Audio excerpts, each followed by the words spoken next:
ಹೊಂಗೇರಣ ಜನಸೇವಾ ಟ್ರಸ್ಟ್ ಹಾಗೂ ನಾಟ್ಯನಾದ ಸಂಗೀತ ಶಾಲೆಯ ಸಹಯೋಗದಲ್ಲಿ ಬೆಂಗಳೂರಿನಲ್ಲಿ ಆಯೋಜಿಸಲಾಗಿದ್ದ ಸಂಗೀತ ರಸಮಂಜರಿ ಹಾಗೂ ಹಿರಿಯ ನಾಗರಿಕರಿಗೆ ಮತ್ತು ಪ್ರತಿಭಾವಂತ ಕಲಾವಿದರಿಗೆ ಸನ್ಮಾನ ಕಾರ್ಯಕ್ರಮ ಅತ್ಯಂತ ಯಶಸ್ವಿಯಾಗಿ ನೆರವೇರಿತು. ಕಾರ್ಯಕ್ರಮದಲ್ಲಿ ನುರಿತ ಕಲಾವಿದರ ಗಾಯನ ಎಲ್ಲರ ಗಮನ ಸೆಳೆಯಿತು.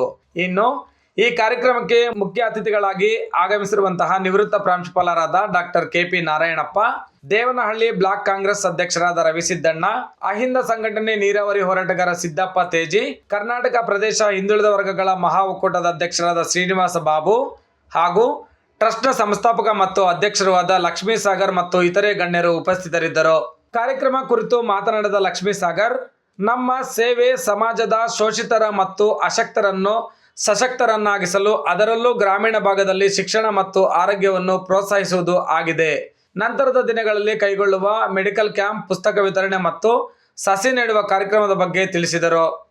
ಈಗ ಮೊದಲನೇ ಹಂತವಾಗಿ ನಾವು ಈಗ ಸ್ಕೂಲ್ ಸ್ಟಾರ್ಟ್ ಆಯಿತು.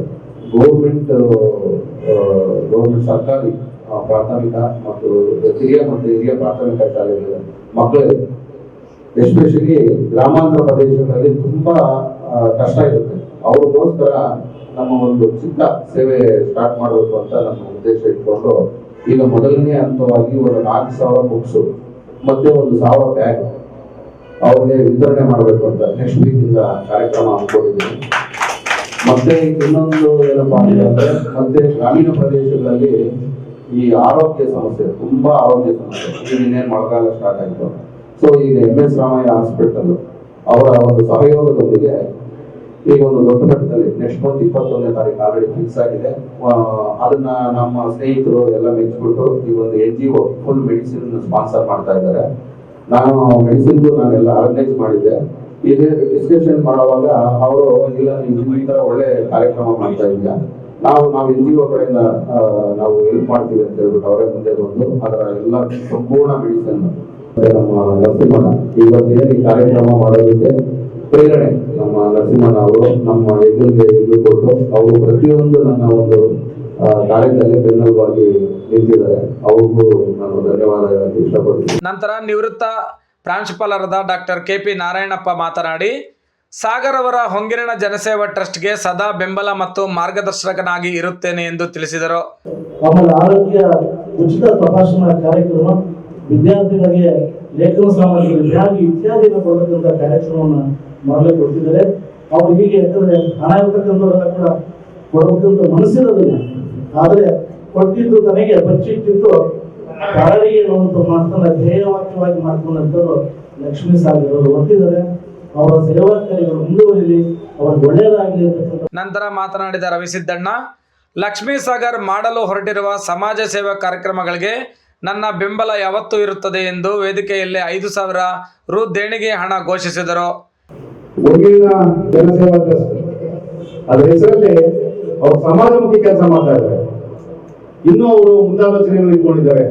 ಆರೋಗ್ಯ ಶಿಬಿರ ಮಾಡಬೇಕು ಅಂತಾರೆ, ಮಾಡಿ ಇದೆಲ್ಲ ನೀವು ಈ ತರ ಎಲ್ಲಾ ಸೇವೆಗಳನ್ನು ಮಾಡ್ತಾ ಮುಂದಿನ ನೀವು ರಾಜಕೀಯ ಬರಬೇಕು. ಯಾಕಂದ್ರೆ ಇವೆಲ್ಲ ರಾಜಕೀಯದಲ್ಲಿ ಇನ್ನೂ ಹೆಚ್ಚಿನ ಹುದ್ದೆ ತಗೊಂಡ್ರೆ ಸಮಾಜಮುಖಿ ಕೆಲಸ ಮಾಡೋದಕ್ಕೆ ಹೆಚ್ಚು ನಿಮ್ಗೊಂದು ಪ್ರೇರಣೆ ಸಿಗುತ್ತೆ. ಹಿಂದುಳಿದ ವರ್ಗಗಳ ಅಧ್ಯಕ್ಷ ಶ್ರೀನಿವಾಸ್ ಪ್ರಭು ಮಾತನಾಡಿ, ದುಡ್ಡಿರುವ ಆಗರ್ಭ ಶ್ರೀಮಂತನೂ ಸಹ ಕೂಡ ಸಮಾಜ ಸೇವೆ ಮಾಡಲು ಬರುವುದಿಲ್ಲ, ಆದರೆ ಸಾಗರ್ ಬಂದಿದ್ದಾರೆ, ನಾವು ಅವರ ಜೊತೆಗೆ ಇರುತ್ತೇವೆ ಎಂದು ತಿಳಿಸಿದರು. ಇವತ್ತು ಸಮಾಜದಲ್ಲಿ ಬಹಳಷ್ಟು ಜನ ದುಡ್ಡು ಮಾಡೋದಕ್ಕೆ ಬರ್ತಾರೆ, ಬಟ್ ಯಾರು ಅದನ್ನು ಖರ್ಚು ಮಾಡಬೇಕು ಯಾರು ಅನ್ಕೊಳ್ಳಲ್ಲ. ಅಂತಂದ್ರೆ ನಾವು ಇದರಲ್ಲಿ ಏನೋ 1% 2% ದುಡ್ಡು ಬೇರೆ ಕೊಡಬೇಕು ಅನ್ನೋ ಮನೋಭಾವ ಬರ್ತಕ್ಕಂಥದ್ದು ಬಹಳ ಕಡಿಮೆ ಜನಕ್ಕೆ. ಅದು ನಮ್ಮ ಸೇಫ್ ಇದೆ ಅನ್ನೋದಕ್ಕೆ ನಮ್ಗೆ ತುಂಬಾ ಸಂತೋಷ ಆಗ್ತಾ ಇದೆ. ನಾವು ಯಾವಾಗಲೂ ಜೊತೆಗೆ ಇರ್ತೀವಿ. ಅವ್ರು ಯಾವುದೇ ಕಾರ್ಯಕ್ರಮ ಆಗಿರಲಿ, ಏನೇ ಆಗಿರ್ಬೋದು, ನಾವು ಹಲವಾರು ರೀತಿ ಅವ್ರ ಜೊತೆಗೆ ನಿಂತ್ಕೊಂಡು ಅವ್ರಿಗೆ ಮಗು ಮನ ದನ ಎಲ್ಲ ಸಹಾಯ ಮಾಡಿಕೊಂಡು ಅವ್ರ ಸಂಸ್ಥೆನ ಮುಂದೆ ತರೋದಕ್ಕೆ ನಮ್ಮ ಕೈಲಾದಂತಹ ಸೇವೆಗಳು ಸಲ್ಲಿಸ್ತೀವಿ. ಇತರೆ ಗಣ್ಯರು ಲಕ್ಷ್ಮೀ ಸಾಗರ್ ಅವರಿಗೆ ಬೆಂಬಲ ಮತ್ತು ಅಭಿನಂದನೆ ತಿಳಿಸಿದರು. ಇವರಿಗೆ ನಾವು ಪ್ರೋತ್ಸಾಹ ಕೊಡಬೇಕು, ಕೊಡಕ್ಕಾಗದಿದ್ರೆ ಕಾಲ್ ತೆಗಬಾರ್ದು, ಅದೇ ಸಾಕಾದಷ್ಟು ಸಹಾಯ ಮಾಡಬೇಕು. ಇಲ್ಲಾಂದ್ರೆ ನಾವು ಮಾರ್ಗದರ್ಶನ ಆದ್ರೂ ಕೊಡಬೇಕು. ಇಂಥ ಕಾರ್ಯಕ್ರಮಗಳು ತಾವು ಮಾಡ್ತಾರೆ, ಆಮೇಲೆ ತಾವು ಸಿಂಡಿಕೇಟ್ ಮಾಡ್ಲಿ, ನಮ್ಮ ಕಡೆಯಿಂದ ಏನಾದ್ರೂ ಸಹಾಯ ಬೇಕಾದ್ರೆ ನಾವು ನಿಮ್ಮ ಜೊತೆಗೆ ಇರ್ತೇವೆ. ಅಚ್ಚುಕಟ್ಟಾಗಿ ಕಾರ್ಯಕ್ರಮ ಮುಕ್ತಾಯಗೊಂಡಿತು. ಮುಂದೆ ಕೈಗೊಳ್ಳುವ ಎಲ್ಲಾ ಸಮಾಜಮುಖಿ ಕಾರ್ಯಗಳು ಯಶಸ್ವಿಯಾಗಲಿ.